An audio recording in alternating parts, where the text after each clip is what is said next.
Hello everybody, and welcome to a quick and dirty Sunday afternoon grazing video from Edgefield Farm in Surrey, New Hampshire. I'm Bill Fosher. I'm going to talk today a little bit about the importance of grazing management in the late grazing season, just as fall starts to turn to winter. It's October 4th here in Surrey, New Hampshire. We're at the 43rd parallel north, about 1,000 feet above sea level. We're at the top of a hill, so the cold air tends to drain away, so we don't get the very, very first frosts up here. They get them actually a little bit earlier down in the valleys. But we've had a couple of light frosts and one hard frost so far this year. But the grass is still growing, or still trying to. And what I'm showing you here on the video now is the pasture that I left behind today when I moved the sheep. So the sheep were on this paddock for 24 hours. I'm moving my sheep every day. And I've left behind at least 4 to 6 inches of living grass. There's a lot of dead grass in here as well because we've been having a drought, and so a lot of the grass has gone dormant and died. The plants haven't died, but the leaves did at the worst of the drought back in August or so. It's actually gotten drier since August, but the heat hasn't been as bad, so the grass has been able to regrow a little bit. I want to show you, to me, what's more important than the percentage of grass that I'm taking, which is the number of leaves left behind. So here on top of my handy dandy 5-gallon bucket, I've got one orchard grass plant that's fairly representative of what has been left behind here. I have this leaf here, which has been bitten off, and it was probably as long as this big old thing here when they bit it. But they've left this one intact, and they've left this new one intact here in the middle. So this plant, if I hadn't pulled it up, has 2 fully functional leaves and a lot of the third leaf left behind in order to photosynthesize.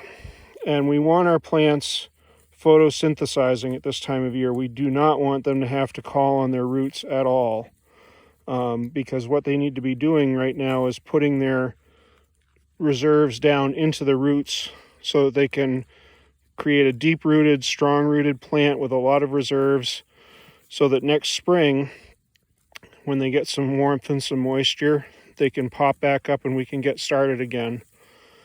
If you graze down too much tighter than this at this time of year, you risk having the plant call on its root reserves to regrow, and then you're in effect you're grazing next year's pasture, because it isn't going to have those root reserves to get started with in the spring, and it's going to have to send up these weak little leaves at the beginning, and they won't be able to photosynthesize as rapidly, and so your pasture will be stunted in our case in around May when we get started. Late April, early May is when grass growth usually starts to get going. But if you graze too low, it's going to take longer for that process to get started in the spring, and you risk actually setting yourself back for the whole grazing season, and maybe even for the following year if you don't adjust your grazing strategy early enough. Again, a little bit about our climate. Just, you'll need to adjust the dates that I'm talking about for your own place wherever you are. But, we're, in zone 5-ish, right on the cusp of zone 4, as far as USDA hardiness goes.